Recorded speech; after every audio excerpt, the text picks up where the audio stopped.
All right, everyone, we are going to get started with National Authors Day 2020. Again, we are here on behalf of Tymeka Coney, who is celebrating her virtual book tour. She has brought along some phenomenal ladies with her to celebrate this day of National Authors Tour. National Authors Day, shall I say. And we are in a treat. We have three, count them up, Tymeka included, three female African-American children's book authors. We have with us today, besides Tymeka Coney, we have Amiekoleh Usafi and we have Michelle Greer, all introducing their lovely books with us this evening. So we are so excited for them to be here with us. Today is National Authors Day, y'all, and the way for us to celebrate is doing exactly what you're doing now, joining us virtually through Facebook, writing a review, reading a book, recommending a book to a friend, or again, like I said, buying a book, all right? Buying a book. So we are here to celebrate, and we're celebrating, again, three African-American female children's books authors. We're here to celebrate I Don't Like Racism by Tymeka Coney. We are also here to celebrate Gladstone by A.K. Usafi, also known as Amiekoleh Usafi. And we're also here to celebrate Michelle Greer, Mimi's Down at Home Blues. Really happy to be here. All right. So first, I would love to introduce to you Tymeka Coney. Let me read a little bit about her bio so you can know a little bit about her, and you're going to have an opportunity to see her face and get to know her more as we get through with this presentation. This event, y'all, it's a celebration, okay? A celebration. Balloons, everything. We are celebrating, okay? We are celebrating. All right. So here's a little bit about Tymeka Coney. Tymeka Coney was born and raised in Dallas, Texas. She now resides in Los Angeles, California, where she also enjoys acting, voiceover, writing, producing, directing, screenplays, and stage plays, as well as creating content for TV, writing, songs, and poetry. Given the subject matter of racism presented in her most recent book, I Don't Like Racism, and having witnessed police brutality firsthand, Tymeka realizes it's a part of her life's mission to continue to rally around important issues like racism and other social issues, and continue to use her platform for the greater good of all mankind to excel the lives of others spiritually, mentally, and emotionally through arts and entertainment. In her spare time, she gives back to the community by tutoring kids of all ages in English and teaching them how to read and write. She also coaches acting. Everyone, give me some love and some likes, some claps and hands, and welcome Tymeka Coney. Hi, Tymeka. You gotta, hold on. Hello. Test 1, 2, 3. It is me. Hello. Can y'all hear me? We can hear you coming in clear. You're coming in clear. Hi, Tymeka. All right, great. Yes, I'm over here trying to work on the technicalities here. I have us live on Instagram, trying to make sure my people are in the party on my Facebook page. So just trying to, do the test 1, 2, 3s before we get started, because I don't want anybody to miss this event. This is National Authors Day. Actually, this is my first time ever going live. Woo! Like, ever. So this is a big deal because I rarely go live. I'm usually at home in the cut writing, but I thought it would be great for such a time as today. There's a lot going on in the world, but just kind of take our mind off of the news and what's going on, and let's celebrate National Authors Day. Let's have some fun, virtual experience. So, this is the new wave of the future. So I am so happy for everybody that has joined us, and I'm so excited that you came and to show your support and your love, and I hope that you walk away with something great from this event. We have some great books here. I want to just give a shout out to Ms. Brittany Yarbaugh of Y7 Creatives in the building. Okay. So you guys, when we're done with this event, if you want to put on your next virtual event, Brittany is the woman to go to. Okay. Y7 Creatives. Don't forget it. She will put you together in terms of like technical support. She will help you with the whole virtual experience. If you got a birthday party, you got a retirement party, you just want to get some ladies together, do a sip and paint, whatever your virtual need is, Y7 Creatives, okay? And then my lovely ladies that are here today, we've got Amiekoleh, Usafi, and Michelle Greer. I'm just so happy today. This is a wonderful experience. So thank you, everyone, for joining me on my virtual book tour. I've been on this virtual book tour for like 2 months, from October, and it ends in December. Woo, we on it. Woo! We starting off now. So Tymeka Coney, thank you for all that you just said and spilled. And I'm thanking you even more now just for creating this environment for us to even experience now these lovely books that all these women have written. So to kick it off, we're gonna do a little icebreaker. What do you need to do to write? What do you need to do to write? What kind of mood do you need to set in order for you to get into the job of writing? Share with us. Okay, so for me, it has to be totally quiet. Like, sometimes I'll burn candles and get in the mood, but I have to have it like a quiet space so that I can hear my characters talk to me. And they, I start to hear each and every voice in my head. And so it has to be quiet, no distractions. And just me and the pen or me and the computer. I love that. I love that. Thank you so much for sharing. I love that. We're going to look forward to learning more about you and your book, I Don't Like Racism, and also you as an author, your other facets of your life as Tymeka Coney. So thank you for sharing. We look forward to hearing more from you later on during the year. Let's get on with our next special guest. All right. And now I'd like to introduce you to another author that's going to be featured today, Amiekoleh Usafi, also known as AK Usafi. Amiekoleh Usafi is a Los Angeles native who is determined to leave no gift unused. She is a teacher, artist, songwriter, and storyteller, author, and illustrator. With a calling for children and a master's degree in education, known to her students as Miss Usafi, she has taught elementary school for several years and is currently joyfully, and I mean joyfully, teaching art, currently sharing her book, Gladstone, with children of all ages. I want to welcome Amiekoleh Usafi, also known as AK Usafi, to the celebration. Yay! Thank you so much for having me today. I'm so excited to be here. Thank you so much again. Awesome. Yeah, so as you know, we're here to break the ice for the party. So tell us, what kind of mood do you have to get in to write your book? What kind of setting do you have to be? Well, for me, it didn't really matter. I didn't particularly have a setting that I had to be in. But once I was given the vision to write this book, it just became an obsession. So, if I'm walking down the street, I'm thinking about it. The only thing I need is not anybody to talk to me. I can be where people are, but just don't talk to me because I'm in my head. I'm having the party in my head. And as long as I have a little pen, some paper or a phone that I could talk into and get my ideas down. That's pretty much how I was able to write my book. I love that. I look forward to hearing more about your book, Gladstone, and you as a person and you as an author throughout the rest of the celebration. So I'm happy to have you here. Thank you. Thank you. I'm very happy to be here today with you all. Thank you. Yay. All right. It's time to meet our next author that we are featuring here today. And her name is Michelle Greer. And just a little bit about Michelle. Michelle is a children's book author who grew up in Carlson, California, writing poetry and short stories. She currently works as a nurse in internal medicine, previously works as a licensed vocational nurse in mental health, home health, and wound care specialist. Before working as a licensed vocational nurse, she worked as a school education assistant in local school districts throughout Southern California. Today, Michelle lives in Long Beach, California. Hi, Michelle. Welcome to the show. Hello. Hey, everyone.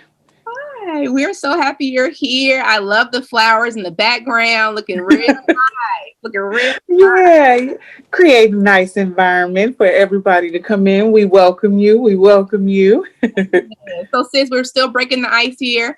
So tell me, what do you need to set the mood for you to get in your writing jumbo? Like, what kind of setting are we going to go in for your... I love writing in the middle of my bed, cuddled up with just my safe space, and that's the middle of my bed. Bunch of covers, bunch of pillows, but as long as I have a notepad, pen, or laptop or tablet, I can do everything I need to do.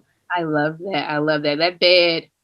Man, that better make you either work or sleep. Work or sleep. I'm happy to hear it makes you work. That's good to know. I love that. I love that. Well, thank you so much, ladies, for introducing yourselves. I'm looking forward to getting more to get to know each one of you. Tymeka, Michelle, and A.K. Usafi. We're going to call her Amiekoleh is her name as well, also known as. So we're going to move right into our panel discussion, get a little bit to know more about you and your books, ladies. So I'm really, really excited for the audience to hear. Let me know you're still there, everyone. Communicate with us in that chat. Let's see you drop some hearts. It's hard to be on live.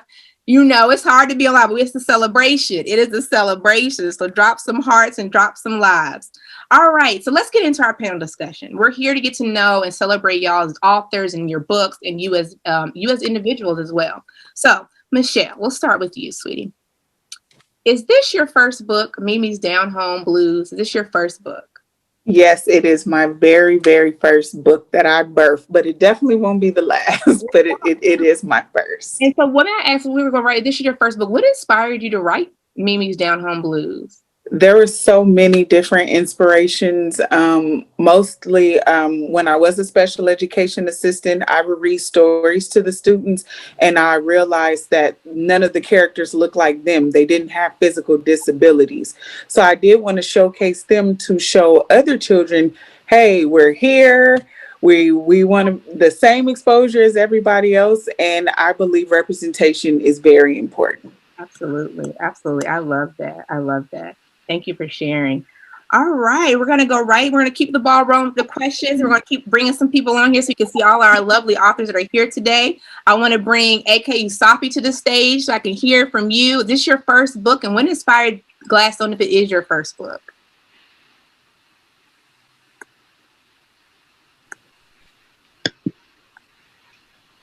Hold on, Amiekoleh. 1 second. All right, there we go. There we go. All right. So really, it is my first book, and I had no intentions of ever writing a book. And it's kind of a crazy thing because in school, I was an English literature major with an art minor, which kind of equipped me to write a book, but I never had the ambition to write a book. But I went through a very tough period of my life. And I had gotten, because I sing too, and I had gotten back, I had a record deal in Europe, and I came back to the United States, and my life was just really falling apart. And I just called out to God. I said, nothing's working out, then you give me something to do. And I promise you, when I asked immediately, an idea came to my mind. It wasn't like the voice of God saying, oh, the voice of God, but it was an idea really strong. My head said, write a book. And I just followed the idea. I said, write a book about what? And the second thought was, a rock.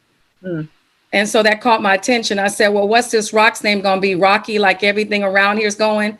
And the third thought was Gladstone. And so I thought, oh, it's going to be a happy ending. And so I wrote down, there once was a rock named Gladstone, and drew a little picture and stuck it on the wall. And I continued going through some rough things. And a couple of years later, I happened to see that piece of paper on the wall. And I said, wow, that's a really good idea. Because I walked by it for a couple of years, because my life was busy doing something else. And then one day I just saw it. And I said, that's a really great idea. And things had settled down. And then it became an obsession. And that's how I started writing that book. I love it. Thank you for sharing. I love how you planted that thing, you watered that thing, even it means you walking by it. And then how you just came back full circle and it actually executed that thing and wrote it and let it grow. And now we're here today celebrating you as an author with Gladstone, your book. Wow, it's powerful. Thank you for sharing. Thank you. I love that. All right, Tymeka, the floor is yours. I want to know also, is this your first book? And I think is this your first book? Okay, no, it is not my first book. It is actually my second book. My first book was Words Unspoken, Volume 1, Deeper Than Eyes Can See. And yes, it's the book you see there on the screen.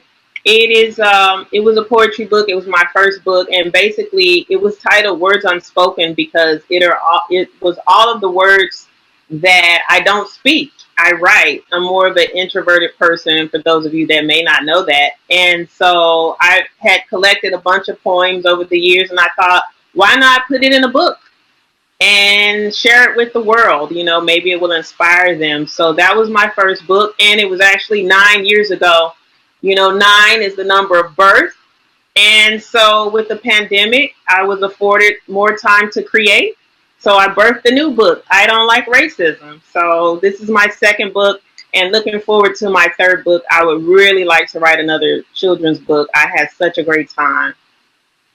I love that, Tymeka. I love that you're focusing on children's book, because I was telling Michelle earlier as we we're getting prepared to launch our celebration, how I am just want to see more children's books that are representing things that are going on in the world that can be appealing to them at where they are in their stage of life and their moral compass and their moral development, even where they are, what they physically look like. And this is so important to hear that. So I'm glad you didn't stop writing with your first book, and you're going to continue to give us more of your gift.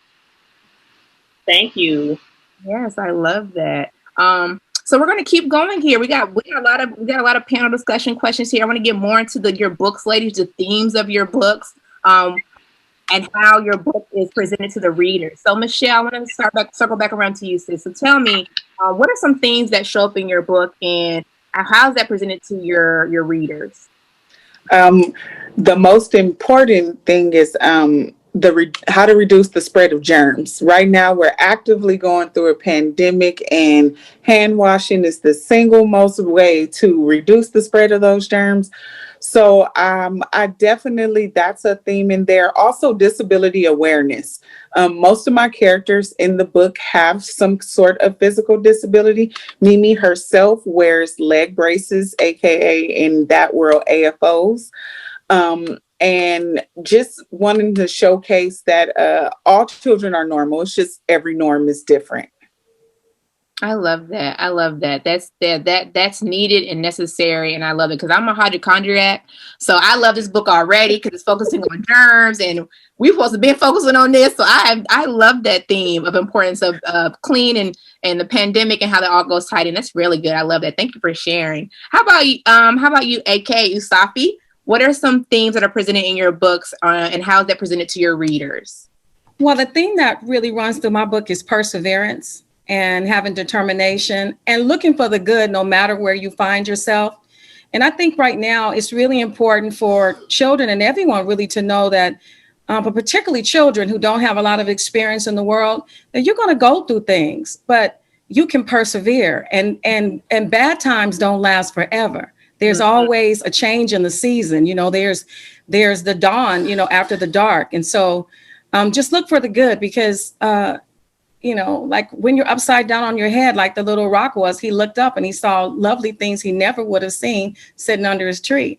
So that's the theme that runs through the book.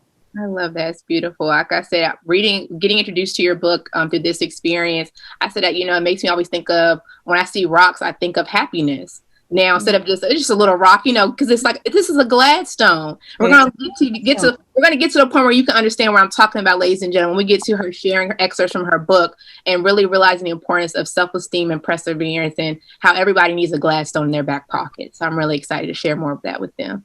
All right, Tymeka, how about you, sis? What are some things that run through your book, and how is that presented to your readers? Tymeka,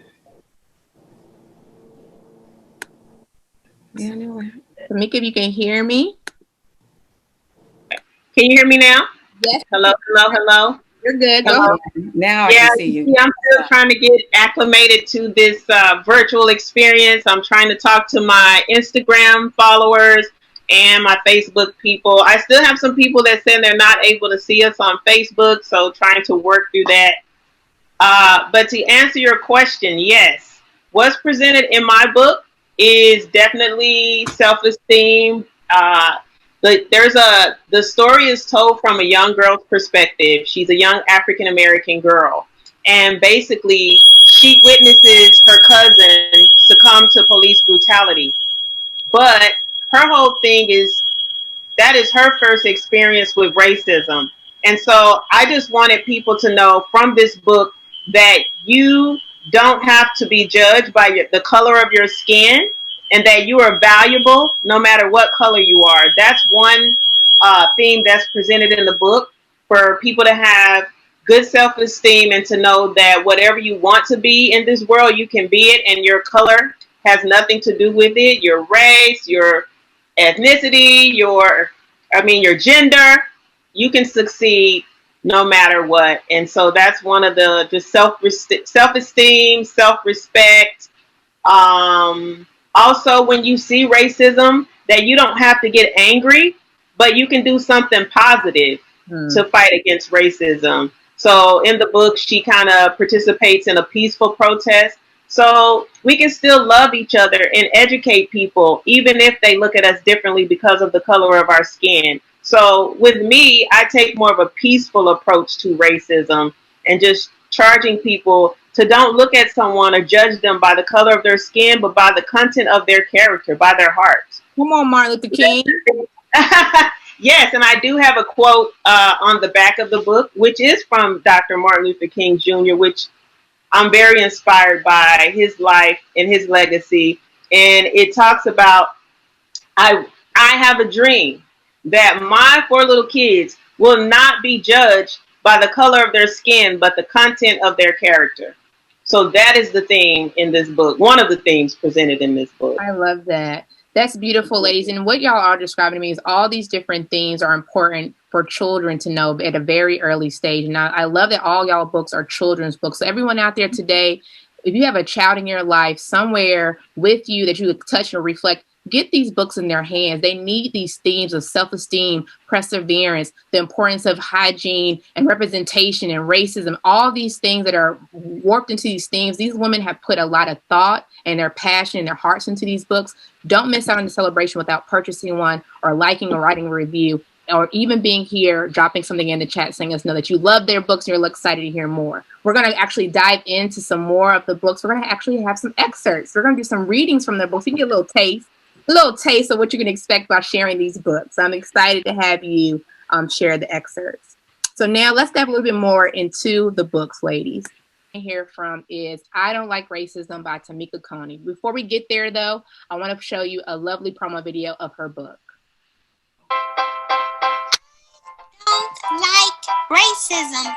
Hi, I'm Delilah. Follow me on my journey as I talk about race and love for all human beings. And I seek to understand racism and why it exists. I witness police brutality, and then I have to talk to my parents. I talk to my mom and my history teacher about racism. And I fight for positive change as I lead a peaceful protest in my community. And I urge people to vote for change in the world. I don't want to see any more tears. I want to see change. So I continue to pray and dream for a better tomorrow, all while continuing to love my multicultural friends and all human beings.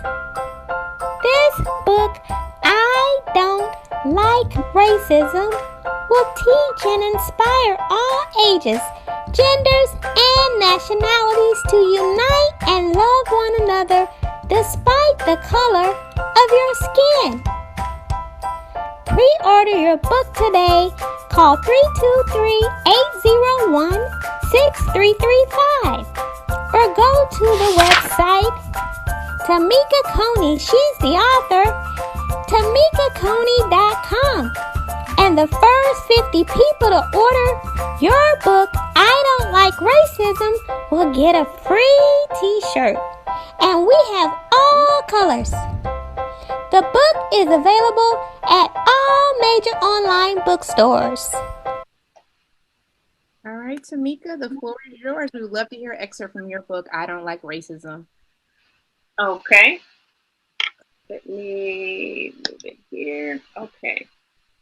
So here's a very important page, and this is just the character, the lead character, Delilah, as she is leading a peaceful protest. I take a stand when I raise my hand with power, action, and hope in my fist.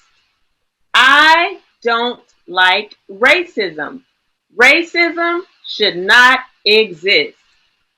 And as you can see, she has on her I don't like racism t-shirt there. So the next one is I love everyone, no matter their race. We are all different, but we can all still embrace.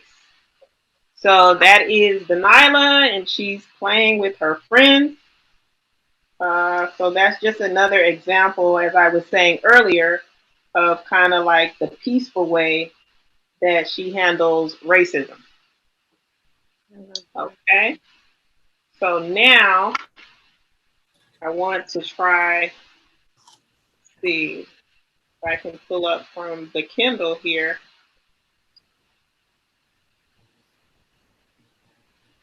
A few more pages from the book,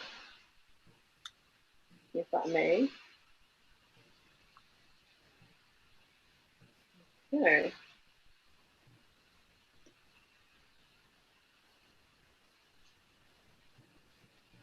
Okay, if I may, I am working on it now here. Okay, so I'm having a little technical challenges. Bear with me because I really would like to read some other excerpts and share them with you from the book. And Tymeka, while you're getting that up, I can go ahead and play your second, give them also another glimpse of your second promo commercial. I think it'd be great to share that too. Absolutely. Check it out. Check it out.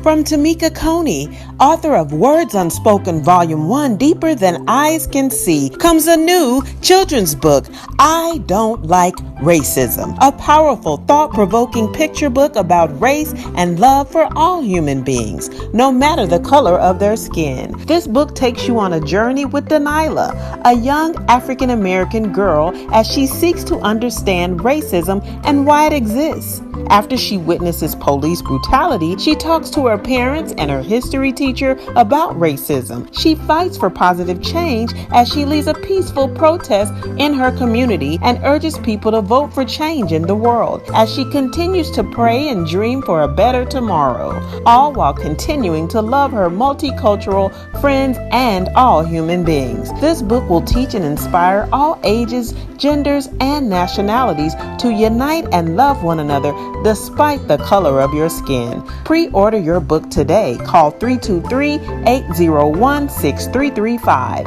Email meekentpr@gmail.com or go to the website and order your book and get a free t-shirt. www.tymekaconey.com. Book will be available in October on Amazon and Barnes & Noble and all major online bookstores. Pre-order and get your book today. I Don't Like Racism. Order your book now. All right. So here we go. We can be anything we dream to be. We come from a past of kings and queens. So I want y'all to see that. You see the kings and the queens. Just want y'all to get a glimpse of a few pages in the book. Okay. The next one is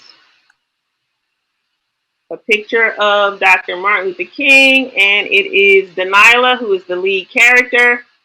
And it says, just like Dr. Martin Luther King, we all have dreams. So this is just, you can see the character, she's dreaming, and just kind of inspires kids, just like Martin Luther King, to know that we all have dreams. And you can see Dr. Martin Luther King, he's having his I Have a Dream speech there. So just kind of like a flashback of her thinking about her history, which is very important for our youth to know that just like Martin Luther King, we can all dream. All right. Then I have another page, and this is basically an illustration of, I'm just trying to see if y'all can see it, of Delilah like playing with her friends. And as you can see, they're all different races. And one of her close friends is actually Caucasian there. And she says, "You can be my friend. You don't have to look like me.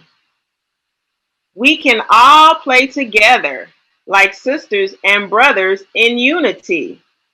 So again, this is her recognizing that although they're the different colors, they can all still play together and love each other. And let's see if I have any more pages I would like to share with you.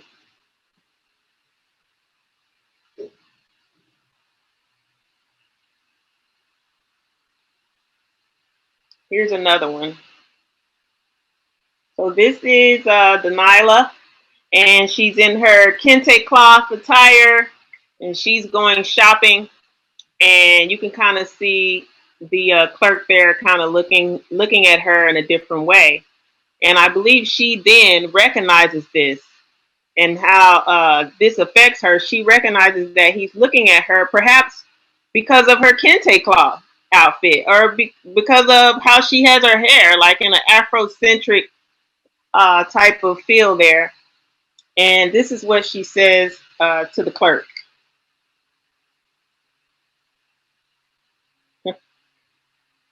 Okay, here we go. "Don't judge me by the color of my skin, how I wear my," okay, let me just read it. "Don't judge me by what I wear, how I wear my hair, or the color of my skin. You don't know who I am within." So again, that's just her letting you know, don't judge me by what you see on the outside, because you don't know what my heart is. So yeah, that's pretty much just a few pages from the book. I love it. Yeah. Love that. Love that. The chat is going off. We love these illustrations. Oh, thank you. The message is beautiful. Beautiful. And so this version that I'm showing you guys here is the Kindle version. So for all of you that are like, you have a Kindle account on Amazon, this would be kind of what your Kindle version would look like. You can see it on your iPhone, your laptop, your iPads, and you can just scroll and, read it digitally. And I believe the other ladies are going to show you like print versions, hardcover versions. But yeah, Kindle right at your fingertips. Thank you guys for listening. I love the Kindle version that you offer, because Kindle, it can travel with you anywhere, and especially for everyone who has tablets, smartphones, etc., kids on the go, you can really see it with the Kindle. So that's a great feature that you have for your book being on Kindle. Yes, Tymeka, I love it. Thank you for sharing. It launched today, November 1st on Amazon. I had a lot of pre-orders for the Kindle, but it is officially available on Amazon today. Today. And like you said in the comments, this book helps explain the daily news to our children and grandchildren. Yes, it does. So purchase the book today. Remember, it's a celebration. This is National Book Day. Tymeka Coney's book launch, her book tour. Let's show her some love, y'all. Go ahead and purchase some early gifts. All right, we got more to share with y'all. Again, we're here to feature all three of these lovely authors. And the next authors we're going to share a little excerpt from their book is Michelle Greer, Mimi's Down at Home Blues. Before we get there, I want to share a lovely promo video of her book, Mimi's Down at Home Blues.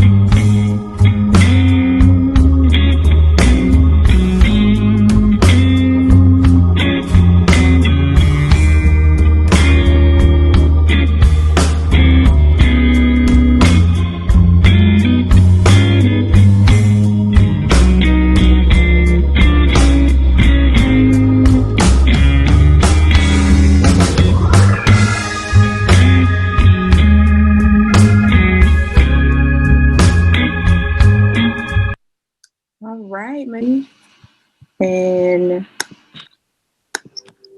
Michelle, you have the floor. Hello, hello. So I do want to read excerpts from my book. I will start off from the beginning of the book. Just like any other day around dawn, I heard Grandpa shout out to me as I yawned. Rise and shine, Mimi. It's a new day. But I didn't feel so good, and in bed I wanted to stay.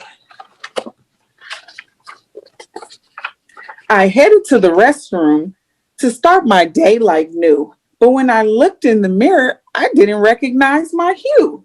My face, neck, and tongue are covered in spots that are blue. Grandpa, come and look at me. These spots weren't here when I went to sleep. Grandpa looked over me carefully, inspecting from every view. Then he replied, I know what's wrong with you, Mimi. You have the down at home blues. The blues you listen to on the radio? I asked, wanting to know, how will I get rid of them? And who do we have to show? With a slight grin on his face, Grandpa revealed, oh no, not the music, Mimi. I mean, you've taken ill. Now you can't go back to school because you'll spread your blues. Take this medicine, rest in bed, and when you're up, we'll look for clues. Let me tell you a story about the day I caught the blues. They're all over my head and I don't know what to do. Don't know how I got them, so I gotta start thinking of clues. But for now, I'm going to bed with the down at home blues. I love that. I love that, Michelle. I love that. I just touching my grandfather. I love that excerpt that you shared. I love that. Yes, y'all, Mimi's Down at Home Blues by Michelle Greer. Thank you for sharing your book, expert. We are here to celebrate some more authors, and I would love to celebrate our next author of the book, Gladstone, A.K. Usafi, also known as Amiekoleh Usafi. Hi, welcome to the show. Wait, before you talk, Miss That's the Zoom way. Gotta unmute. Yeah, you gotta unmute for the party, right? All right, well, I'm really excited to share this book with you today. Like I said before, I really didn't have any ambitions to write a book, but I was given the inspiration in three thoughts. And the idea about writing a book was really exciting because everybody has seen a rock or picked up a rock or thrown a rock or done something. So the little rock, he's telling his story about what happened to him. And you actually do get a Gladstone. You see that Gladstone? You get the Gladstone with the book. So this is the story of Gladstone, a little excerpt from Gladstone. There once was a rock named Gladstone who was happy as can be to sit and watch the world go by from underneath his tree. He was a wonderfully smooth little stone, the kind that feels good in your hand.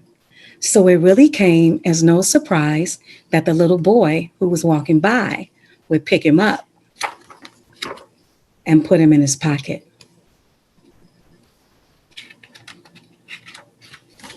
Goodbye, my lovely tree friend. God willing, I'll see you again. Then off the boy ran, going faster and faster, jumping over a boulder to avoid a disaster.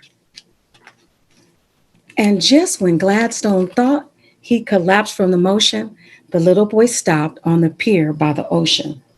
But Gladstone was young and didn't know the boy would give him a throw. And so, Gladstone said, as he sank through the water and landed upside down his head.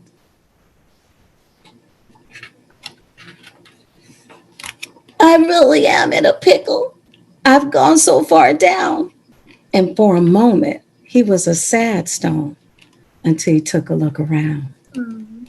So there's a lot of things that happened to Gladstone. And he does discover that no matter where you are, if you look up, you might see something beautiful. So he has quite a few more trials and tribulations to go through. But at the end of the story, he finds his power and he finds a way to get back home. So just like us. I love that. I absolutely Beautiful. love that.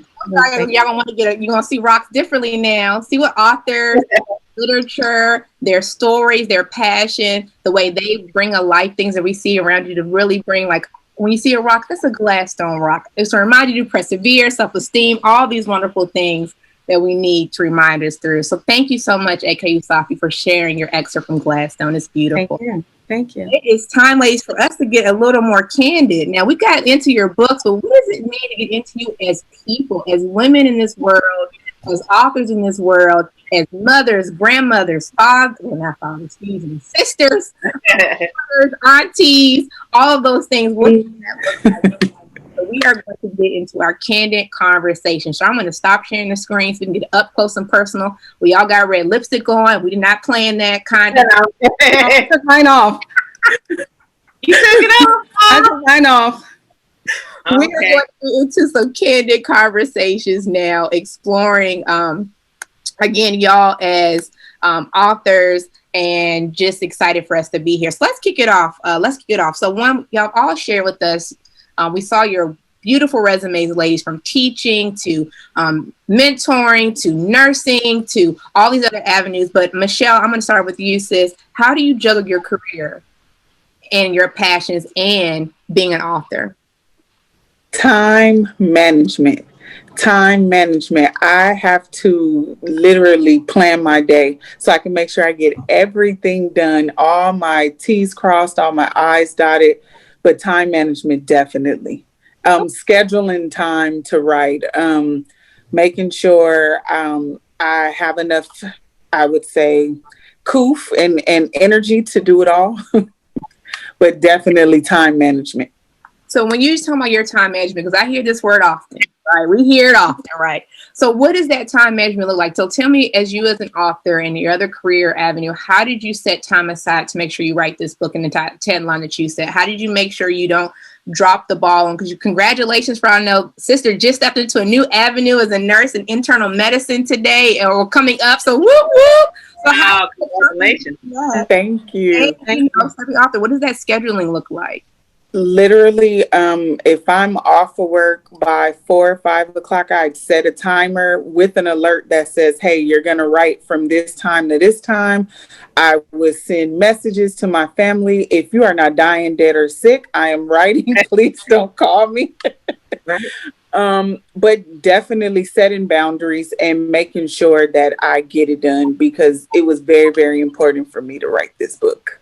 Of that. So that do not disturb comes in handy. Absolutely. If you're not dying or death or something happening, don't call. I have to get it done. So we're really talking about those healthy boundaries, because things aren't going to happen off osmosis. We've got to protect our gifts. We got to protect our passion. We got to protect goals that we set. And sis, you have done that. Yes. I love that. I love that. I absolutely love that. And I know also leading on to, we're going to talk a little bit more, because you have set your time management so well, you're also going to launch your own business in consulting authors. Can you tell us a little snippet about that? Because I know we're going to say that a little later, a little taste. Yes. I get a lot of people who ask me, like, how did I get started? What did I do? And so I actually am going to launch a creative writing consulting mentorship coaching program that will help authors develop their writing skills, whether it be grammatically or kind of just putting the first, second, third, fourth, fifth in order, because sometimes in writing, the ideas come and they're all over the place, but just kind of developing everything and putting it in complete order. I love that. I love that. Can't wait to hear more about that later on in the segment of what's next for the authors. And I know I told you earlier, I think I'm going to be joining that group because I'm inspired here today. Like, Brittany, you could tell a story. You can be an author. So Amiekoleh Usafi, I want to bring it over to you. How do you juggle in other careers and being an author? Share with us, share that wisdom and what you do in your neck of the woods. Well, I don't even know if I really juggle so well. I just do the best that I possibly can. But I would just tell anybody who would want to write a book, there's different things that you can do. Some people think, well, I'm not a good writer. Grammatically, I can't, but just, put your ideas in your phone, whatever you can do, because everybody has a story. And if you tell it in your own voice, that's what really makes it authentic. Now, in the case of my book, I actually knew what I wanted to write about because we've all gone through different things. I wanted to tell the story like that you're going to make it, right? No matter what happens, because when you reflect, those of us that have lived a little life, you've gone through things and you thought you weren't going to make it. And then lo and behold, you did, right? And so you can look back and say, I made it through that, and God has been faithful. So, and if again, you say, wow, that it was good that happened to me, because if that hadn't happened to me, then I wouldn't have learned this, and I wouldn't have sought to do that. So, but when I was writing the book, basically, it wasn't so hard, getting the writing time, because I just did it in my head. I would say rhyming words because I'm a songwriter too. So, I knew what I wanted to say. So if I'm watching the kids on the yard or doing something like that, I'm watching them, but I'm saying it in my head. But the challenge for me was when I came to the illustrations, because even though I had an art minor and I had loved art so much, I didn't grow up really seeing artists. So I didn't really have the belief in myself that I could do it. Mm-hmm. But what ended up happening was I knew no one else could put that vision forth like I could. And then really and truly, I was so afraid. When I did my first picture, I was just shaking. But God reminded me through that process that I was an artist. And I started off doing with crayons, and then I graduated to the pastels, and I did water soluble pastels. So that was the part that I had to guard. When people would call me, I would say, girl, I can't talk right now. I'm painting. I need to go. Okay. So call me back later, or, just put my phone somewhere, but I got to go. So that's, I guess I would say that to anyone that wants to create something. You do have to really, in order to be a creative person, you have to separate yourselves at point from someone, because you're discovering what's inside of you. And you're trying to get that voice, because everybody has something. Everybody was born with something to do on this earth. So, yeah, that was pretty much it for me. I received that. We all born for something. You hear that? You hear that, audience? You always were born for something, okay? And it might even be to write a book. But it might not be. It might be write a book, but it's going to be to buy a book. So buy a book. We still celebrate. Yeah. All right, buy a book. You got 3 lovely female African-American authors here who got books. Y'all show them some love. Buy a book. Gladstone, Mimi's Down Home Blues, and I Don't Like Racism. Okay, Tymeka, sis, how do you juggle your career and being an author in all your facets of your life? I would say I am just a creative by nature. Every day I do something creative. When I wake up, I think creatively. So I'm always writing. But what I think is that I don't force the creativity. So I just kind of like, say, for instance, I'm writing a play. And before I actually started writing this book, I was writing a stage play. And I did like maybe the first probably scene of it. And I kept going back to it. But the story was just not flowing. Like I could, do a little here and there. And then really like, I think July happened and they had the whole thing with George Floyd, and I was watching it, and a lot of times I'll write poetry when I see something happening in the world. But this racism thing, it stayed with me. And that's one of the keys that I would say, when you know that you're supposed to do something, it kind of comes to your head and it doesn't leave you. You'll wake up the next morning and you're thinking like, oh, that it just, and that's how the whole racism thing was for me, the whole Black Lives Matter. And honestly, I prayed and I said, God, I'm seeing all of these protests. I'm seeing all of these things going on. What can I do to contribute to this movement? I didn't go protest. So I knew that because I'm a writer, I needed to contribute something. And he said, oh, what about, telling the story of racism through a young child? And from that, this book just went, and I just kept writing it, and it happened within a day. Wow. And that's how I knew, like, don't force the stage play right now. You'll write that in the due season and in the time. But right now, this book is the thing that God wanted me to do right now in this moment.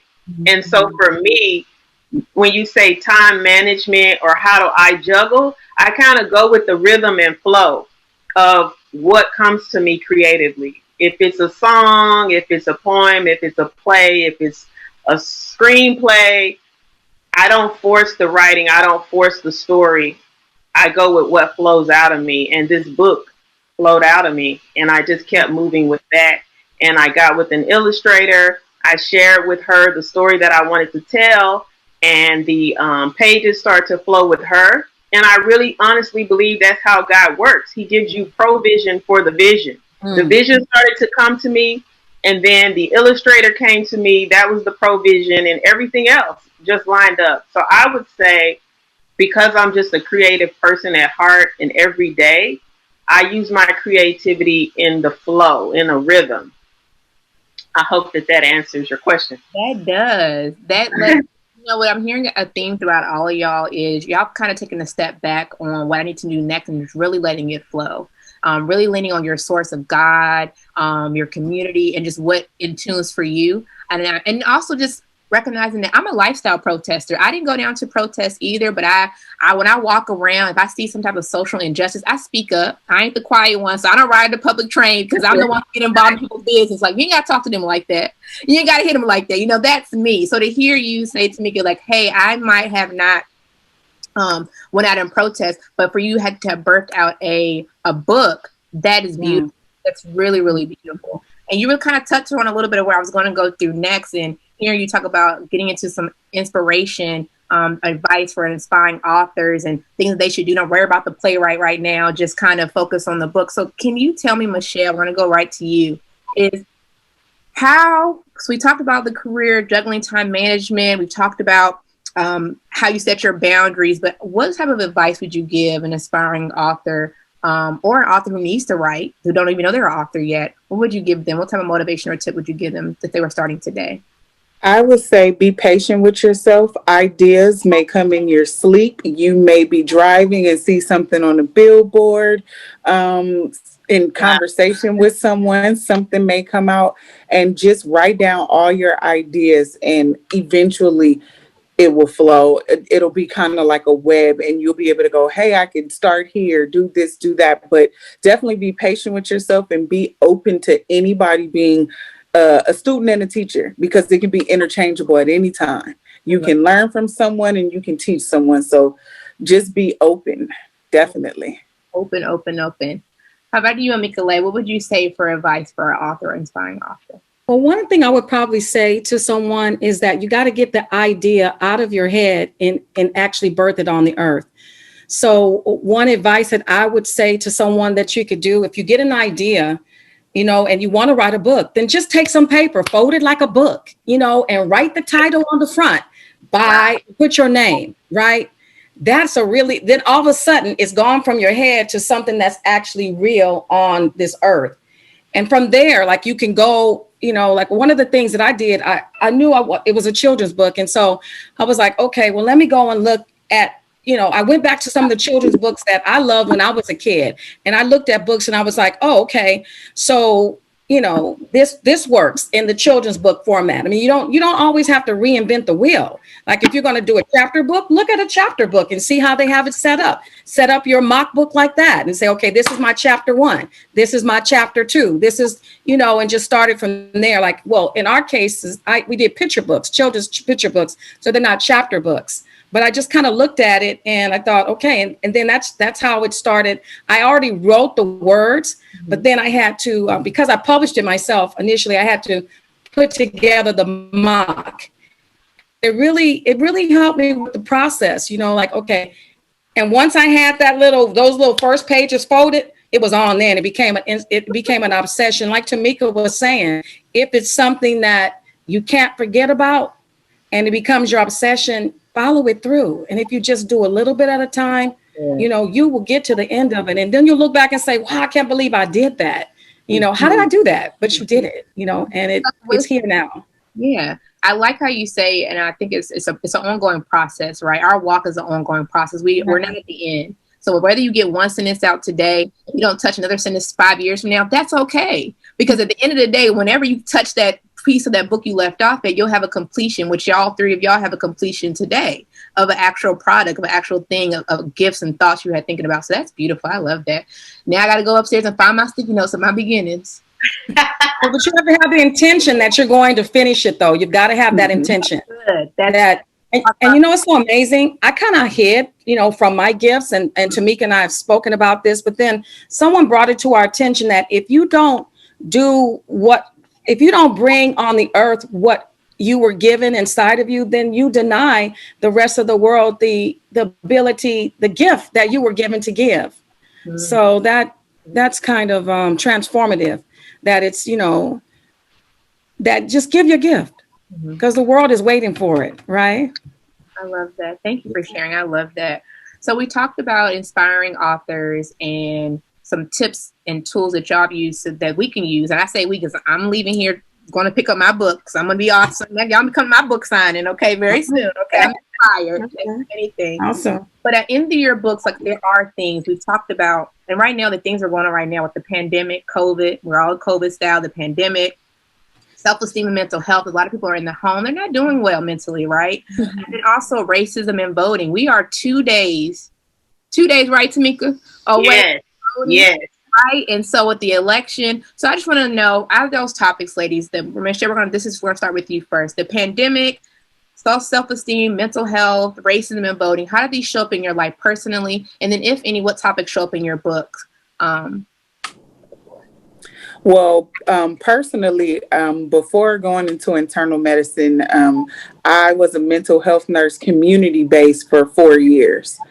So I was used to going into homes, boarding cares, under the freeway underpass, if that's where they live, providing mental health services, giving injections if they needed, to the justice involved population. I mostly dealt with parolees who have mental health impairments. So a lot of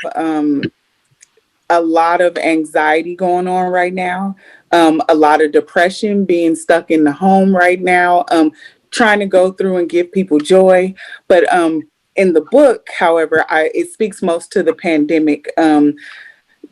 Like I said, washing your hands, making sure that we reduce the spread of germs, and also Mimi gets a flu shot, which some people are with and some people are not with, but it just lets you know that some of us do get those flu shots annually, and it works for us. So, and for children not to be afraid of those needles. There's ways that us as nurses and medical health providers can help kids fight that.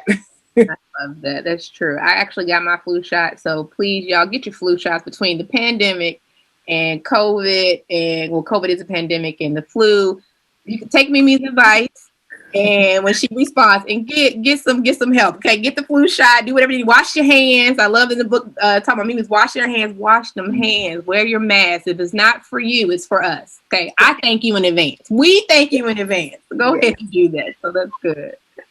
I love that. How about you, Tymeka? How did these issues show up? The pandemic, self-esteem and mental health. And I know we're going to hear a lot about the racism and voting, especially in your book, I Don't Like Racism. So I want to definitely leave that at the closing for you to share off. But just how does the pandemic and self-esteem and mental health show up in your life personally? And if it relates to the book?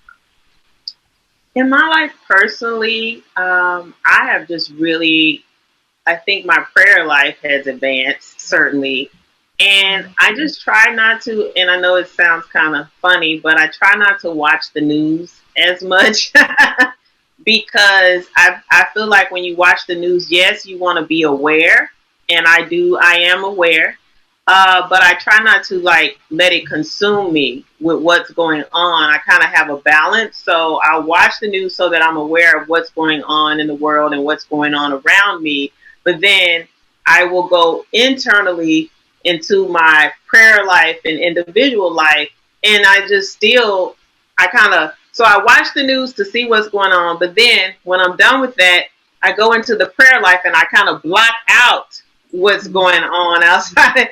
So it's like a twofold thing. And so in that blockout time, that's when I can really focus on my life, like with God. Like there's nothing that I can do to control what's going on anyway. But what I can control is how I react and how I can still, survive and pray and do all the things to be productive despite the pandemic. And I think that the pandemic has afforded me a little more time to create, which is a blessing. And a little more time to connect with my friends and family that matter the most to me. And that's what I've been doing a lot of, like trying to check in with family members, trying to check in with friends that matter. And so focus on the things, like I said, that we can control. We can control giving love to a friend or a family member. We can control like what's going on in our households and praying and, keeping the faith that way.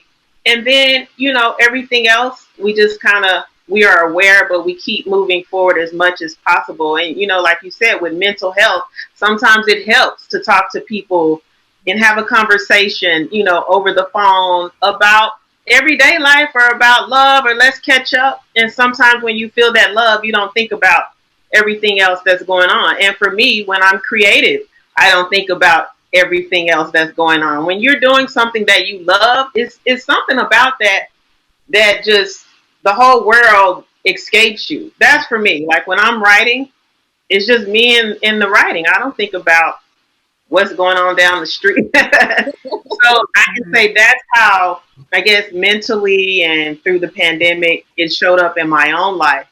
And with the voting, I actually dedicated a whole page in my book, which I'll share with you, an excerpt from the book, where I show the young lady, Denilah, who's the lead character, and she's watching her parents go and vote. And so I think it's important, even though our kids can't vote right now, like I grew up in a household where my mother and father voted, and they just instilled to me the importance of voting.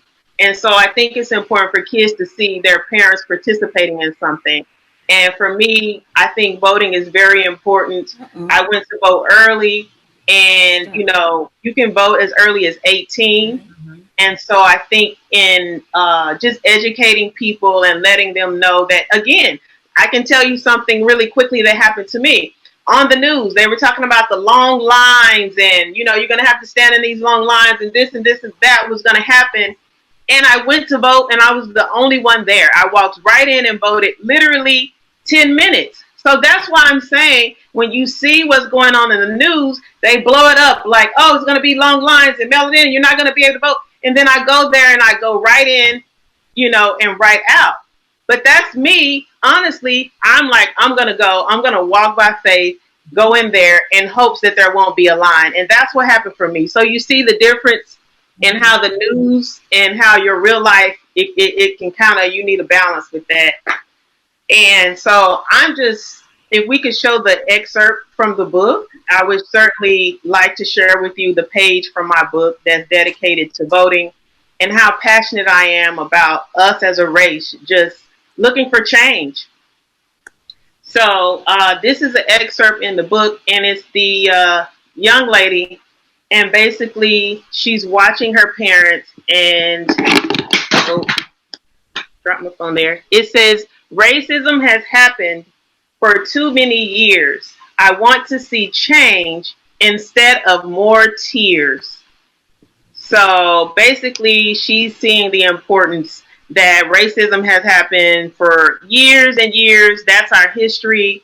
But she's hoping that she will see change as a result of her parents voting, as a result of just people getting out to vote. She's looking for change against police brutality, change against racism. And so if I could just take a moment and pause for the cause and just, I think it's my mission, because I'm now into activism through this book. So I think it's a part of my mission just to remind everyone how important it is to vote. Today is November 1st. And actually, I drove by today and people were voting today. That's another myth. A lot of people are thinking you can only vote during the week. The polls are literally open today. So after this call, it may still be open. You guys can go and vote today, which is November 1st. Go and vote tomorrow, November 2nd. And of course, November 3rd, official. That is the official election day. And I believe the polls will be open to 8.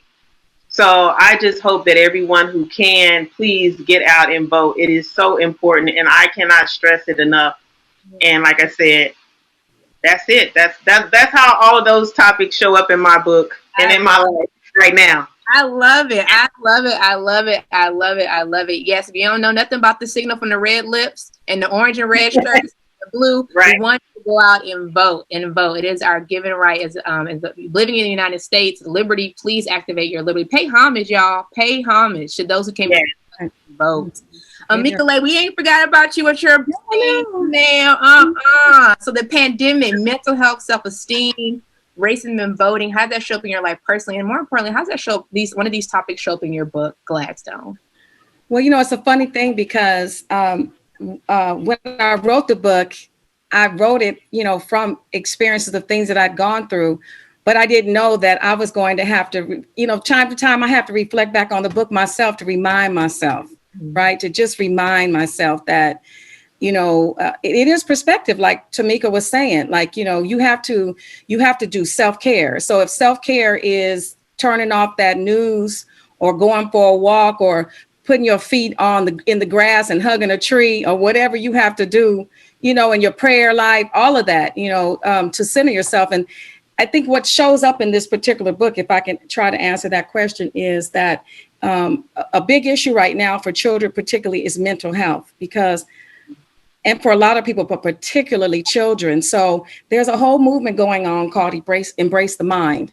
And it's teaching children emotional intelligence and being aware that, you are going to go through being sad. You are going to go through being mad. You are going to go through being, glad, but when you go through the different emotions that might be your negative emotions, there are things that you can do to switch it.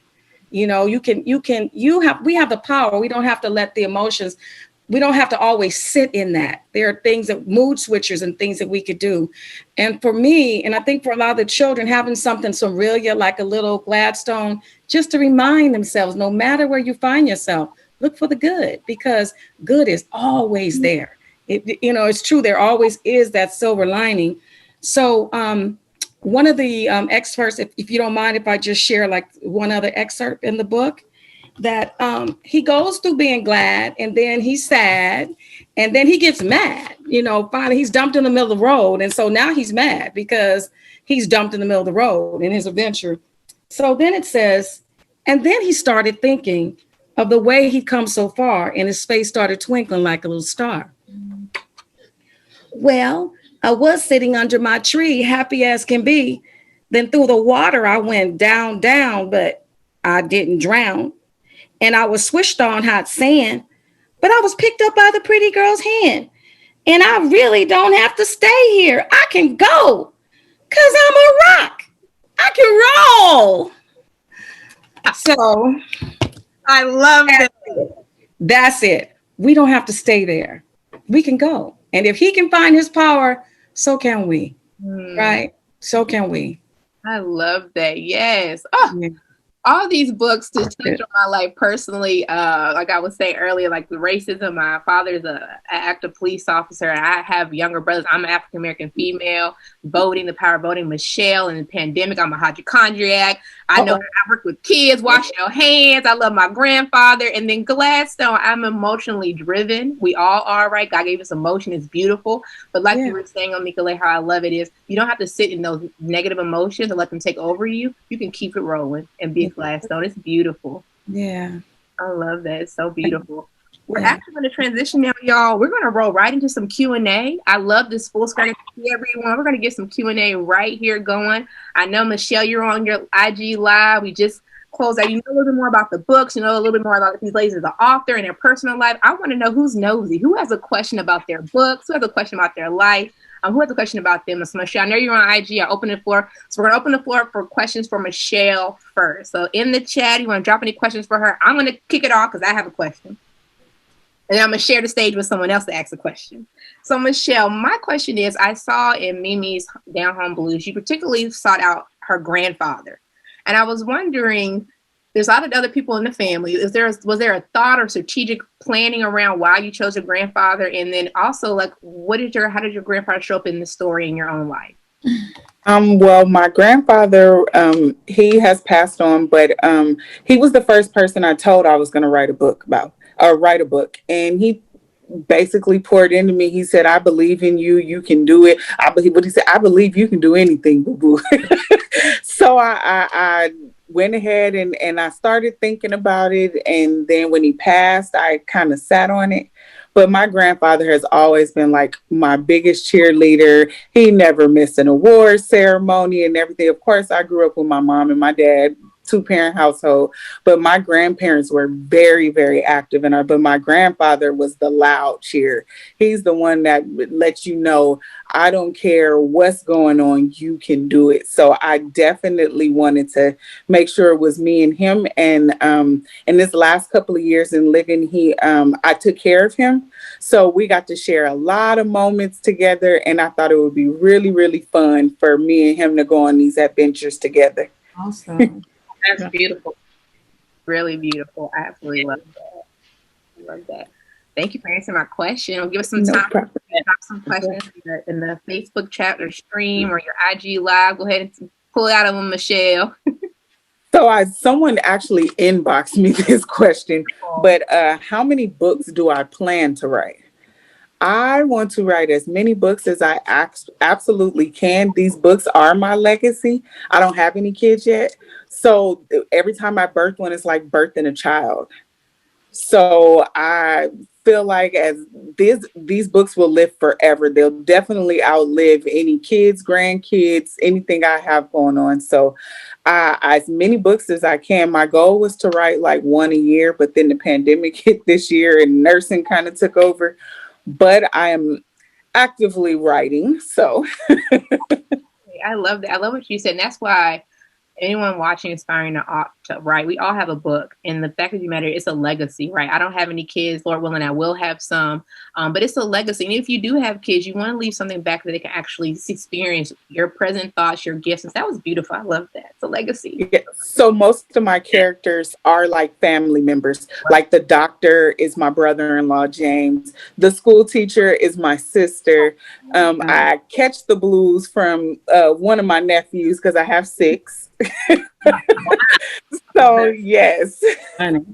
I love that. I love that. Thank you for sharing. I love that. It was beautiful. No problem. I'll give some time for anyone else to jump in the question. Michelle, just let me know. I want to open the floor up to Amiekoleh. If I want to start off and ask you some questions. And I know people on your Facebook, and I'm watching that chat to see if anybody dropped any questions in there. But I really want to talk about you. You brought up something that's really important to me is mental health. And I really love your book because it's emotionally and socially driven. That's the theme, right? Mm-hmm. So can you talk about me a little bit about how,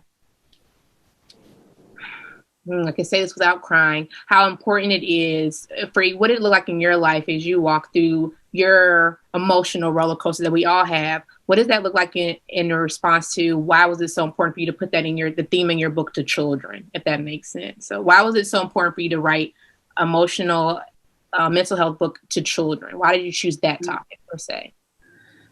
Well, I don't know so much if I chose a topic or the topic chose me, really. Mm-hmm. I think it was more of that because, everybody has a story, and my story isn't any tougher than anybody else's. Everybody, has something that they have to go through. But in my own personal case, when I was 19 years old and in my first year of college, my mother died, and a month later, my father, he grieved so hard, he had a massive stroke and he died a month later.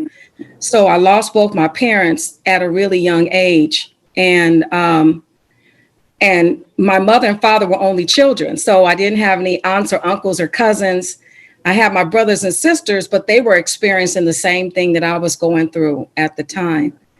And so sometimes they were a resource, but sometimes they couldn't be because they were dealing with their own grief too, right? And so what I found during that period of time that it was that God will send a mailbox to bless you. I mean, it's like people came into my life in different seasons and places that there was always something. There was always something. And really and truly, to be a young girl out in the world, anything could have happened to me. But I'm standing here saying that, you know, I was truly blessed. Nothing really bad, what I could say during those period of times when it could have, you know, when you're young, you don't know anything. What do you know at 19? You think you know a lot, but you really don't.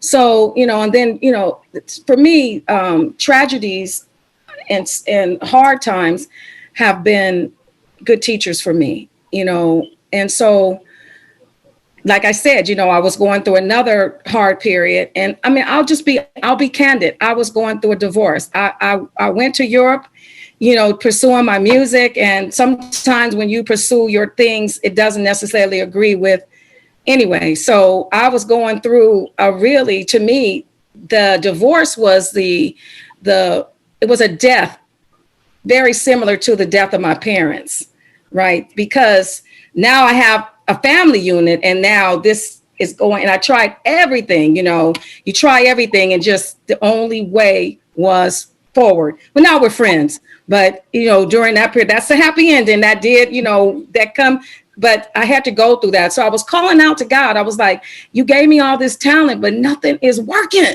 Nothing is working out. You know, nothing is working out. The music, you know, the record deal is gone. This is, you know, everything is, then you give me something to do. And God gave me something to do, you know, and so that was, you know, so I just want to encourage anybody, no matter what you're going through, just look for the good. Look for the good. You know, just flip the script. Okay. Like even the pandemic, it was a terrible time that we were all going through. But then at the same time, we had a moment where the world just stopped, you know, and it just stopped. And, you know, I went outside. I went for a walk. I walked my dog. You know, I did put my feet in the dirt, you know, and hug that tree. Okay, I did, because I need to feel something real, you know, something that's old and, you know, and like rocks, you know, they are the oldest thing on this planet. You know, I needed that, you know, let me feel that. Let me look at the stars, you know. So, yeah, I think it was a good time. And a lot of, you know, like Tymeka was saying, now it's created an avenue for Tymeka where, you know, she's completely in her creativity. Now I went back to work and now I'm teaching kindergarten on Zoom. So this is a whole together different, but I've been blessed with the responsibility of these beautiful little 4 and 5-year-olds who, you know, I can just say, listen, you know, it's going to be all right. You're smart, you good, you know, just, you know, for this season. So, you know, it's just, life is a journey and just depends on how you look at it, right? For being candid and open, because that's where it starts with transparency there. And then you realize, and once I'm transparent and stuff where myself, I can persevere and I can invite people in. So that was beautiful. I love that. I love it's truth. It's truthful. I love it. Truth is beautiful, right? It's a beautiful truth, right? I love that. So please, y'all, drop some more questions in the Facebook live chat and let me know. I definitely want to keep it going for questions from Michelle or Amiekoleh. But Tymeka, I want to turn it over to you for a Q&A session. I know you're on IG Live behind the scenes, and we're in the Facebook Live. We do. Oh, love this question. Okay, we got a question for you, Michelle, in the group. We'll get there. But Tymeka, I'm going to start off open the Q&A myself. Okay. My question for you is, speaking about your T-shirts, I absolutely love them. I think the merch is so great. So I'm asking. So I actually want to purchase T-shirts. So I'm gonna go ahead and jump to the gun. My question is very materialistically around the T-shirts. You have a size extra small, and why did you choose to staple "I don't like racism"? I mean, you could have chosen an excerpt out of your book. You could have chose to put a flag up there, etc. But you went right for the jugular. I don't like racism. Tell me why that is such an important statement to put on a T-shirt. Yeah, I see it. Yes. I don't like racism merch. Yes. You know, I think it's a movement. Yeah. You know, and I'm reminded of the whole Black Lives Matter and the Black Lives Matter movement. The title of the book, I Don't Like Racism, it really came from the young girl who's the lead in the story, Denilah. And that's the first thing she says, I don't like racism. Mm-hmm. And so that is the theme throughout the whole book. And that's a conversation topic. I don't like racism. And sometimes people say, oh, I hate racism. Mhm. I don't want to go as far as to say like the word hate there. So we kind of keep it like I don't like it. Mhm. And when you think about that, how do you feel when you say I don't like racism? Or if a kid says I don't like racism, that just basically means like I'm against it. Mhm. And that's the movement. And so I thought it was important to put it on the shirt so that people can go. Like I wore my shirt all day today and I saw people looking and saying, wow, I don't like racism either. That's what somebody said to me. And so if I can keep that movement going, and then wherever you go, like wherever, if I sell these shirts, because they're on my website, and this is an international movement, like anybody can go to the website, go online and get the shirt, and then they can have a conversation and say, hey, I don't like racism either. And so I know we're wearing masks, so I thought it was important to even get it on the mask. And I can show you in a second. I'll be giving away some I don't like racism masks. And I have shirts. I have all colors on the website. And actually, I'm doing a promotion to the first 50 people that order my book. I'm giving them a free t-shirt. Yes. And these t-shirts are about $15. So think about that. If you are ordering a book and getting a free t-shirt, that's some love. That is some real love that I'm sharing with everyone. But yeah, I thought it was important. I'd like it to be a movement. I'd like to get into the school systems and share this with the kids. And yeah, that is why I chose to do the t-shirts and the masks. So this will always be with you. And it's something to keep you thinking. And it's a conversation starter. I like merchandise as a conversation starter. Like you should come up and remind, like I have that thought too, or hey, what does this mean, etc. It's the way I evangelize. So I absolutely love that, and I love doing a ministry there just off your t-shirts. I don't like racism and how that connects to your book. That's beautiful. So Tymeka, I want to open the floor up to your IG live or anyone who wants to ask you some questions. We did get two in the Facebook Live I want to throw out there, but I'll give you a second and let me know if you have anybody on IG Live who has questions or who DMs you, because I know somebody DM'd Michelle. Michelle, I think this question, and Tymeka, just let me know when you have a question outside the question. And we have a question in Facebook for you. I think is it for Michelle, right? When are your mentoring program starts and what age are you targeting? It's going to start January, and I want to target all ages. If it's a child who wants to write, middle-aged adult like myself, young adult, older adult, anybody who wants to write, I'm definitely going to mentor and coach you your way through. I love that. And no particular genre either. It can be a chapter book. It could be a children's book. It's just, you want to write, let's get those ideas down. I love that. And y'all, thank you for all the questions that were asked. And then thank you, authors, for sharing your answers. And again, we're going to keep the Q&A open. So if somebody want to drop some other questions in there, we don't want to leave here without hearing from the authors what's next for them, as well as our giveaways. We do have our giveaways coming up. So Michelle, you were just getting into your next things for you as an author. So just to share more, what sparked your mentorship program, and then other things, what's next for you? I know you said you're always writing some books in the work. So what's next for you as an author? What's next for me as an author? I'm actively working on my second book now that I'm kind of used to the pandemic situation. Or should I say adapting to it. I definitely, it'll be a 30-day, 60-day, 90-day program, depending on what you're looking for. A 30-day program package, you're looking at your purpose, the habits of a good writer, how to stay focused while writing. When you get into the 60-day program, it's getting more into the brainstorming, determining your tone, punctuation, text structure, sentence fluency. 90-day, we're looking at inference writing, story hooks, openings for writing, narratives. So we're going to get deep as you need to go. But definitely more writing and more mentorship. I love this. Well, your mentor should be meeting virtually, I'm assuming, right? Virtually via phone. If they are here local in California, then we can, or Southern California, we can meet up, of course, social distancing in effect. But definitely, I do want to work with writers all over. And honestly, one of my cousins, she wrote a book. It's not a children's book, but she asked me, hey, you ever thought about, getting something started like this? And I told her, I said, but I was a little nervous, but honestly, she gave me the push. She's like, no, you need to do it. You can do it. Just sit down and develop. And literally, I think in 3 days, I developed the program. I love that. I love that. Thank you for sharing. I look forward to seeing your mentorship program. I hope it's virtual. Like I said, I wanted to, I look forward to joining it. And even like you said, phone calls, safely meeting up when the pandemic's over, even meeting in person. And that's beautiful. I love that. Thank you. I look forward to seeing you soon that you're working. Yay. Yay. So Amiekoleh, the floor is yours. What's next for you as an author? Well, I am, it's going to be a set of books with Gladstone. So now that Gladstone has discovered that he has some power and he's a rock and he can roll, he's going different places, particularly out of this country. So I've done some traveling fairly recently. I just got back from Ghana in February. Ooh. So, I was able to, take some pictures of things that he saw there. Because I'm the kind of artist, I need to see the picture and then I can paint it, because these are actually paintings in the book. And also, I guess the year before last, I went to Paris.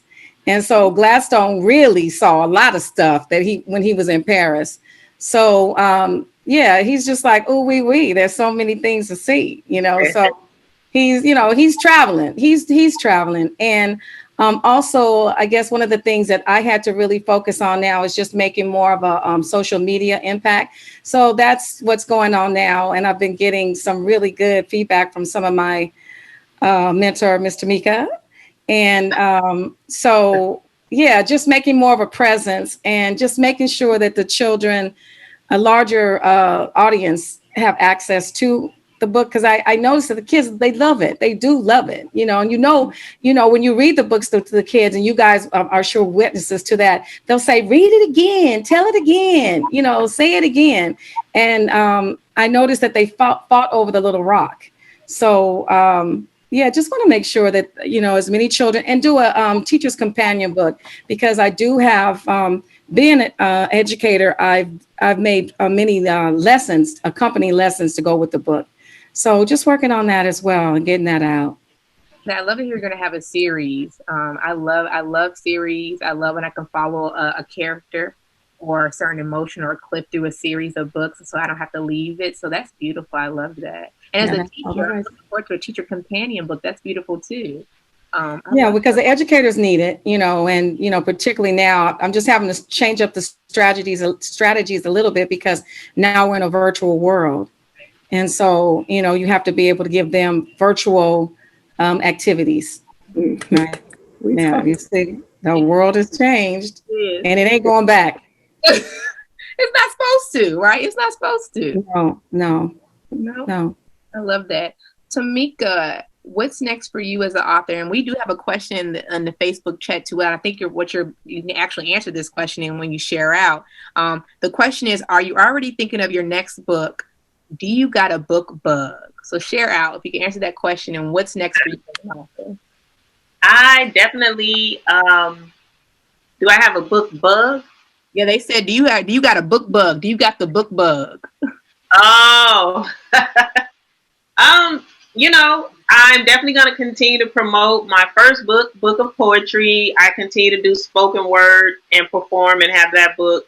I'm definitely going to continue my activism in the community with I Don't Like Racism, that whole movement. And as I stated at the beginning, I'm actually on a virtual book tour right now. It started October 10th, and that was with this company, Silver Dagger Book Tours. We started October 10th. That ends November 10th. And basically, that's just me going and doing blogs to about 30 different bloggers. So I'm spreading the word virtually with a 30-day book tour there. And also, I'm doing December 6th.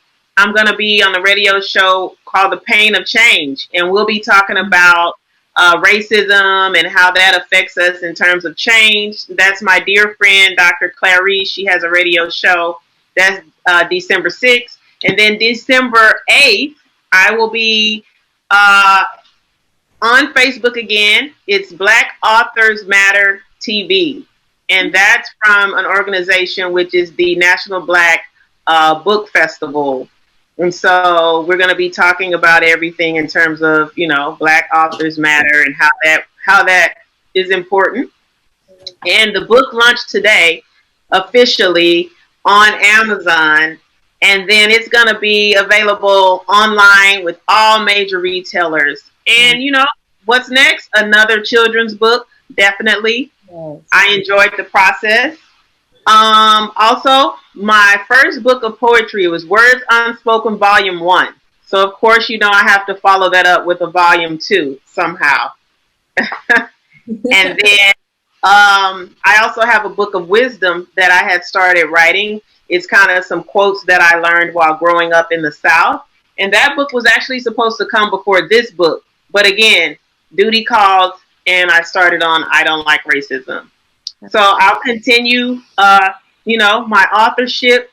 And then I also continue writing overall, like my stage plays, screenplays, just continue writing.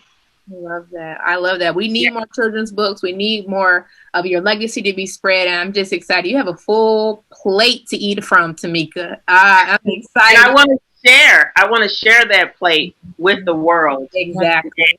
Yeah, that's by sharing it with us now and sharing with our two other authors. And this is just a beautiful opportunity. And now we are rolling like the Gladstone because we happy and it is a celebration. Okay, don't forget, we are having a party. Okay, it's not a party without balloons. And I have my glitter and everybody's going to experience this party. That's my favorite part. We authors, but there's more you can do. All right. You can like, share, and follow. First up is Michelle Greer, Mimi's Down Home Blues. Come on, y'all. Like it. Write a review on Amazon. You can purchase her book on her website. It's displayed on the screen. You can buy her book again on Amazon. All these different places for you to really like. Follow her on Facebook. Follow her on IG. Follow her on Twitter. Send a monetary gift. $1, $2, $3. Send $5,000. You're feeling lucky. Send to bless her and purchase her book, Donate, for ways to love on her as we continue to celebrate National Authors Day. Yeah. Oh, Kim, I think Kim got it. She said 11. She got the exact date in year, 1949. Okay, Kim. What year was that? Yay. 1949. What year? She said 1949. Kim, all right, Kim. I love it. Also, again, Amiekoleh, you can also be loving on her with her book, Gladstone. Like, share, follow her book. You can buy her book online. You can do the hard copy. And the price includes the Gladstone rock, which I think is lovely. I absolutely love that, right? You can like and follow her on Facebook, also on Instagram. And then also, you want to share some monetary love, cash app my sis. Okay, cash app her and follow and like her and her book. I absolutely love this. Continue to celebrate with us on National Authors Day, these ways to love. Awesome. And as well as you can do the same thing for Tymeka. Like, share, follow, continue to love on her, continue to join the celebration. She's offering her book online at her website. Is displayed there on Amazon. She also showed you that you can purchase this in Kindle. So you can get this right now, which is beautiful, right on your tablet, right? I love that. It's traveling to go with you right on your tablet. So please take advantage of that hard copy and paperback. Like and follow her on Instagram and Facebook. And don't forget the monetary needs, okay? It takes time and pay and money to supply you with the books. So cash app my sis, cash app her, okay? All of them, all right? Cash app them. Just say, I like you and I love you. And this is the way I want to show up. Because again, y'all, this is a celebration of these women laboring in on what God has given to them and sown in and wanted to share with us on these different things. So it's been beautiful, absolutely beautiful. We're just loving on you. So love on them. Love on them. Don't forget, you also can buy our merchandise. I Don't Like Racism, great conversation starter. Comes in multiple colors. So whatever shoe game you got a shirt to match it. All right, black and white, orange, yellow, blue, turquoise. Go online to purchase the shirts and also the mask, which is obviously great and appropriate for the time that we're in. Again, great conversation starters. We do not, and I repeat, do not like racism.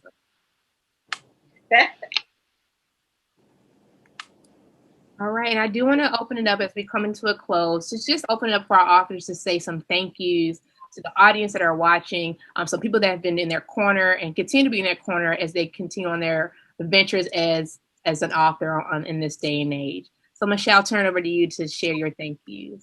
Yes, first and foremost, I definitely have to thank Miss Tymeka. Thank you for inviting me on your virtual book tour. I want to thank my aunt, Antoinette Greer, for the divine linkage of me and you. I am so grateful for your gift. And honestly, I think you're going to give me an even bigger push than I could give myself, because you have so much going on and you're showing me, Michelle, you can do it all. You can be Wonder Woman. I want to thank my friends and families for their consistent support. I mean, there were times where I just completely blocked them out and they still love me. Wow. And, I can attest to that, Michelle. and to my past students, just for motivating me to tell their stories and to show them as characters, because they matter. I love that. I love that. Thank you, Michelle. And thank you. Usafi, I'm going to turn it over for you to share your thank yous. Well, you know what? I was listening to Michelle and she said, first and foremost, I want to give thanks to, and then she said, Tymeka. I thought you were going to say God. Look, I thanked him early. I went to 3 church services virtually. But you know what? Yes, we want to thank God for giving us inspiration. But I do want to thank Tymeka for real. No, for real. I really do. Because Tymeka has really been persistent and saying, girl, what are you doing? You know, you got all this, you know, she's been awesome. I want to thank Tymeka and, you know, and my students. If it wasn't for children, I wouldn't have written a book, you know, for sure. But for Tymeka, I definitely want to give you, you know, the props for that. Thank you so much for the inspiration. Because sometimes you can forget about the things that you have that you need to give. And then, like someone said, iron sharpens iron. Thank you. You said that, Michelle. So, and, you know, just having an opportunity to meet new people. And Michelle, I'm from Carson too. You didn't know that. I grew up Carson's in the house. Carson girl. Carson's in the house. Yeah. Yes. Carson. Yep. So, and then, you know, just to all the helping hands, because that helped it, you know, just a special thanks to all the helping hands, because we can't do any of this alone by ourselves.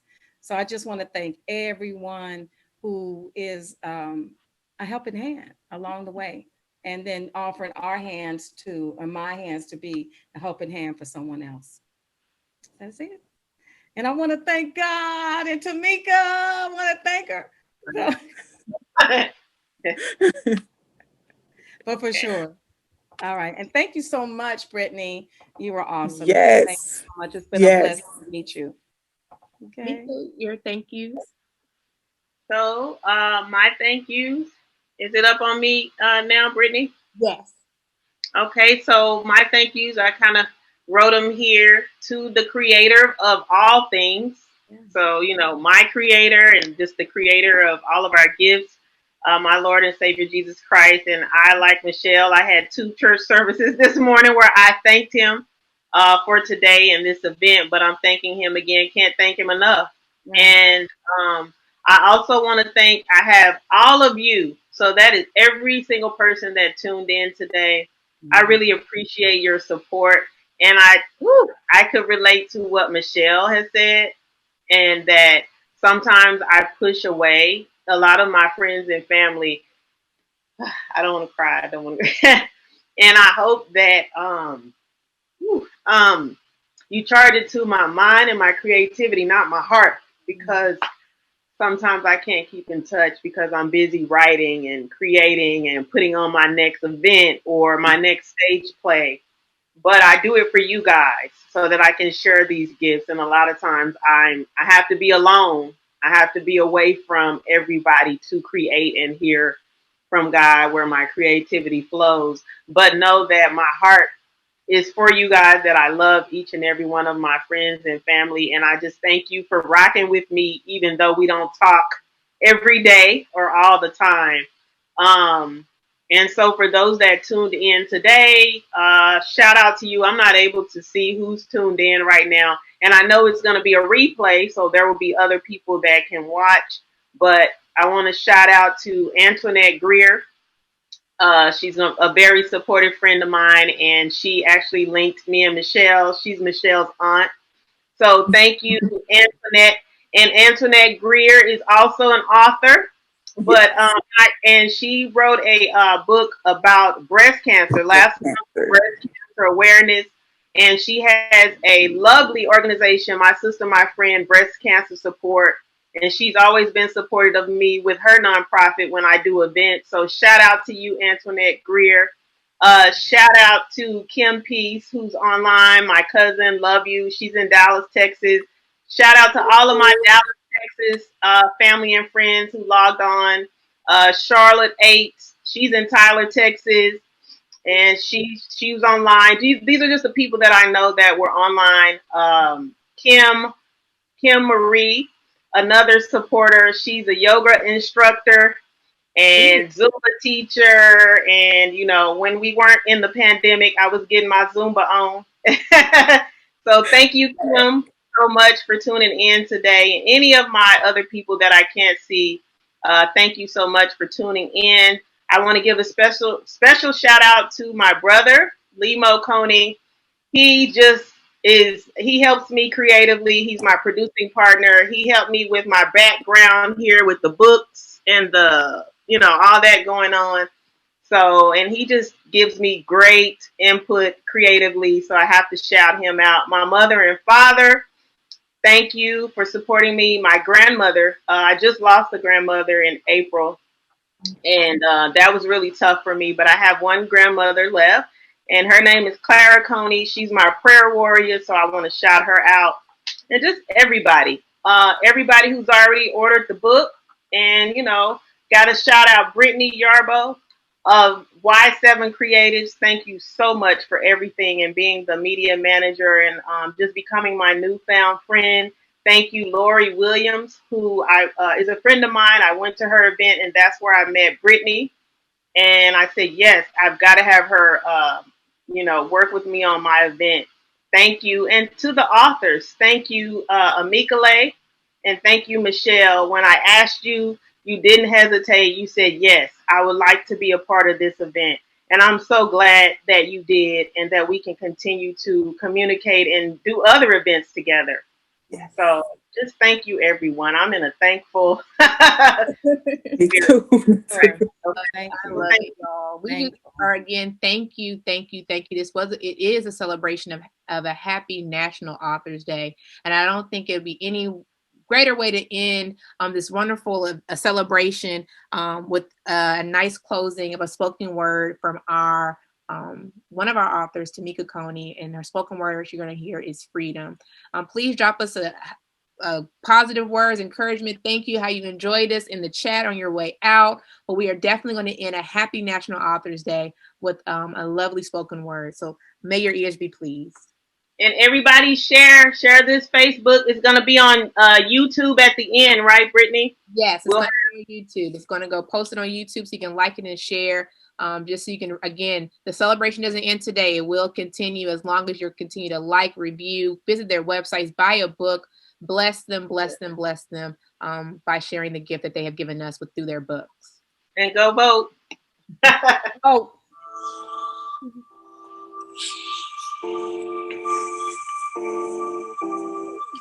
Freedom. Freedom. Freedom. Freedom. Freedom. Freedom. I don't like racism. Our Black Lives Matter, and we want freedom. Freedom is defined as the quality or state of being free, independence, exemption, release or ease, facility, frankness, unrestricted, a political right or privilege. Freedom. Freedom. I don't like racism. racism, our Black Lives Matter, and we want freedom. Well, since I have freedom of speech and expression, I might as well teach and preach this lesson. A blessing through a sermon, some freedom of religion for you to learn and discern that there's a lot of things I have to say. Get off my chest, knee off my neck. I demand respect, ancestors and libations, reparations from the segregation of these. We love our authors. We love all of you today that was here with us. And happy National Authors Day, COVID 2020 style. Thank you for joining us on Facebook Live. Thank you for joining us. Bye. Thank you. Thank you. Bye. Thank you, everybody. Safe and blessed. Mwah, mwah, mwah.